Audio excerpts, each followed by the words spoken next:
ہم کریں گے ہر مظلوم کی حمایت۔ السلام علیکم، میں ہوں حرین فاطمہ اور آپ دیکھ رہے ہیں حمایتی نیوز HD چینل۔ نظر ڈالتے ہیں آج کی اہم خبروں پر۔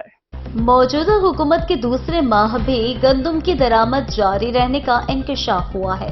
ذرائع نے بتایا ہے کہ عبوری ڈیٹا کے مطابق اپریل 2024 میں 86,800 میٹرک ٹن گندم درآمد ہوئے ہے، جس کی مالیت 7 ارب روپے سے زائد ہے۔